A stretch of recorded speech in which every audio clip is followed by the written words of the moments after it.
Hey YouTube, this is Mayday, and I was coming to make another video today. I just got off of work, so I did work last night.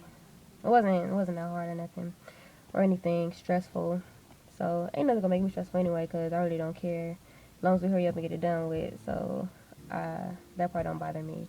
But what I wanted to talk about was change. Like I thought about that today, and when you become a Christian, you change, your values change, your lifestyle change, the way you think change, everything about you will change. No matter how much you try to still be someone you're not, you're going to change and you're going to realize that the life that you used to live is a life that's not for you because now you're a Christian and you want things done in a better way and you want God involved.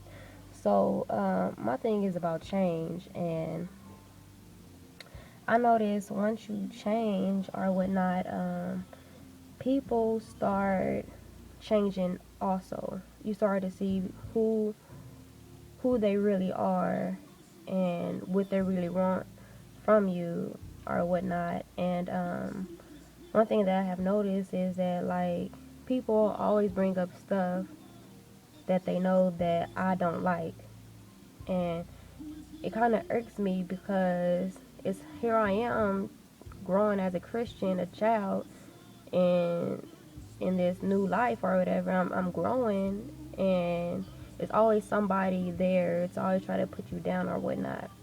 So, like they'll all like who. I just don't understand like who does stuff like that. Who brings up stuff that they know that you don't like, and you don't like it, and they want to make sure everybody else knows that you don't like it. So every time they have a chance to bring it up, they'll bring it up and chat with that person across from you or next to you about something that you don't like. Like that's my business. If I don't like it, okay, I don't have to. It is a free country and a free way to think or whatever. I don't have to think the way you think, and if I don't like it, I don't like it. And my whole thing is what is you, not what is you, what do you get from telling the next person that I don't like something? Like, I don't get it. So, like, that's my whole thing or whatnot. And your atmosphere, the atmosphere around you is just going to change. And you're not going to have the same friends regardless.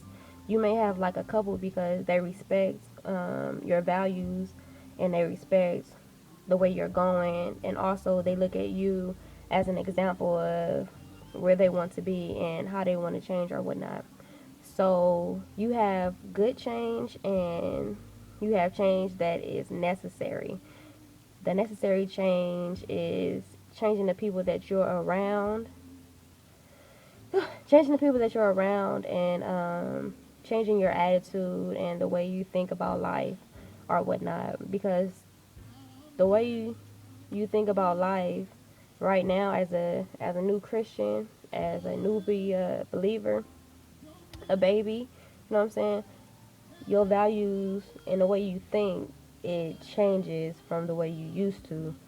Like you used to do all this other stuff and go out and stay all hours of the night, this and the third.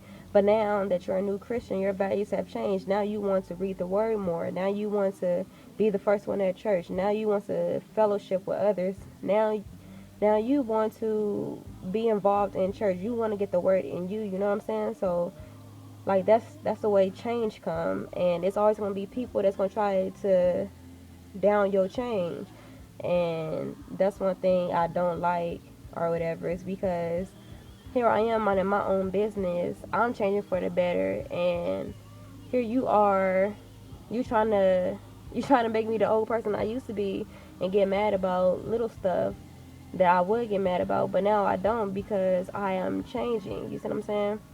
So it's all about how you change and your perception of change, because you're not going to change overnight, and that's what people get sadly mistaken because they feel that I'm a new Christian or whatever, and I can't do this right now, and this, that, and the third, yada, yada, yada. Okay, but you're like me.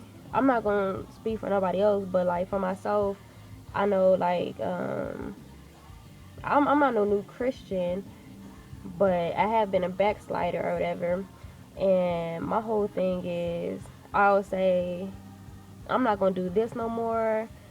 Let's say it was like staying out all hours of the night. I'm like, I'm not gonna stay out all hours of the night, but here again, I find myself staying out all hours of the night. And once I prayed about it and asked God to change that spirit within inside me, so I can be able to get up and go to church in the morning. You know what I'm saying? Like that's changed, and I haven't missed. Well, personally, I haven't missed a Sunday either. Dude, I was out of town or had a car problem or whatever. I did not personally like miss church, and I thought about it, and it was like it's some days are more challenging than another because the devil will always try to attack you or whatnot to make you think that you don't have to go to church, you don't have to fellowship with people, you don't have to change to be a Christian. You do have to change, and that's what I'm really starting to get a concept because the people I used to be friends with is like my my eyes have changed so much, but at the same time I value my close friends because they value me, you see what I'm saying? And they value my beliefs, and anything that involves me, they take that serious, and they they don't down me for me being a Christian or me trying to live right or me trying to better myself as a person or in my family, you know what I'm saying? So like that's the type of people you need to have around. You need to have positive people around you that's trying to change also.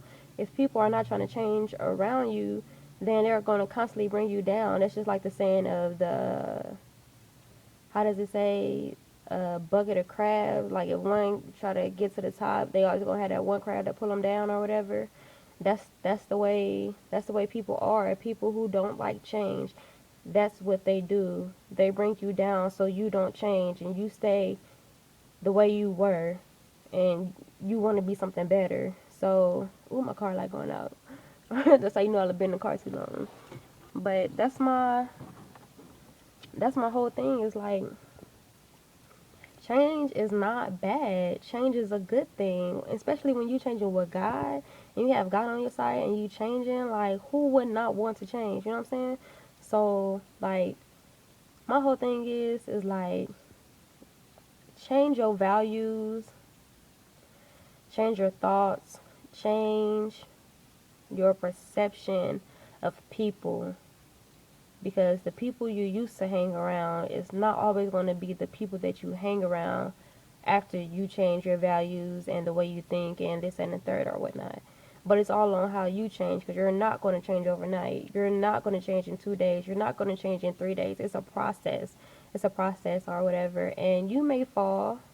You may feel like, dang, I said I was gonna do this, but here it is. I'm doing this. I'm doing the same thing I said I wasn't gonna do.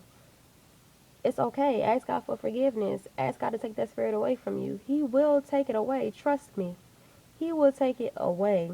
And your mind won't even be on that no more. And then here it is. It will be like 4 or 5 months, 6 months later, and you'll be like, dang, man, I haven't thought about that in a long time. So, all right, I haven't done this in a long time, and that's a good thing. That means you're changing.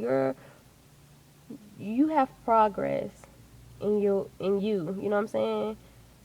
Your progress is going farther than what it was. You know what I'm saying? So my whole thing is like, stay true to God, put Him first, accept change, because your life is going to change as a Christian. You're no longer going to be your old self. Your life itself is going to change, but it is going to be a process, and it's not going to happen overnight.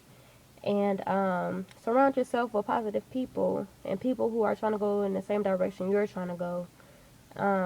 What else? Oh, and if you feel that you You can't change because you've done this for so long, this and the third. Pray about it. Ask God to take that spirit away, and He will take it. If you ask and believe it, He will take it away.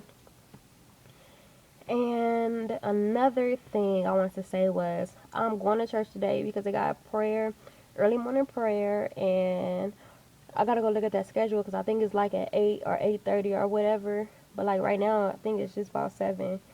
So I don't know if I'm gonna go in my work clothes or not. But I'm ready because like I told y'all I went yesterday to go to church and church was closed. So like I was like it's kind of sad, but I mean, hey, church got to be closed one day out of the week, you know what I'm saying? But uh I'll go and I'll tell you how that is because I'm really trying to build up my prayer life, and I'm trying to pray more than just the regular little prayers or whatever, because I feel like prayer life is important, and that's something that you have to learn. You have to learn how to pray. And like when I was like very small, like young age or whatever, my grandma taught me how to pray or whatnot, and like it progressed like so much to where when I turned about like 13, 12 years old, my prayers were like the bomb. Not like the bomb, but I knew how to pray. I knew how to ask for things, you know what I'm saying? And it's like it just got better and better and better. And it's like ever since I joined the military, it's like I slipped away from that. So like since since I what do you call it? I don't even know what you call it, but because I never did strayed away from God, but since okay, I'll put it this way. Since I have strayed away from God, my life was a mess. And then once He put someone in my life, I gave my life back to God, and I gave Him control, and I let Him be in control. And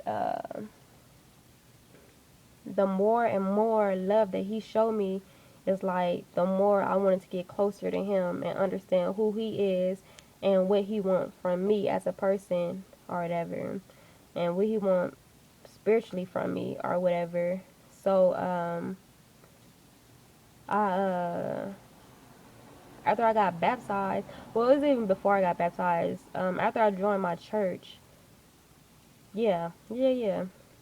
After I joined my church or whatever, like that church is like the bomb, and I'm gonna tell everybody that church is the bomb because that's the way I feel. That's my church. That's my home. You know what I'm saying? But like that church, it opened my eyes so much to let me know that it's like so much more than just coming to church Christian. You know what I'm saying? Sitting in a pew Christian. I don't want to be that. I want to be something more. And they always talk about prayer, and every time you go in there, they always have somebody praying, or before the service starts, they always praying. I talked about this before. You should always pray before you go in church or whatnot. Ask for the Holy Spirit to be in there and just take over. You know what I'm saying? And I just want a better prayer life because I noticed when I strayed away from God, my prayer life sucked. It really sucked. It lasted for probably about like a minute, if that, or whatever. But I'll be one. I wanna. The last time I prayed for hours, it was probably like 3 weeks ago, 3 or 4 weeks ago. And when I say hours, I actually mean hours, full blown in prayer, like in the spirit, just praying and praying about everything. And that is crazy because once that spirit takes over you, you will last for hours and hours and hours and hours, and you won't even be tired. And I remember because my husband said he was gonna call me back, and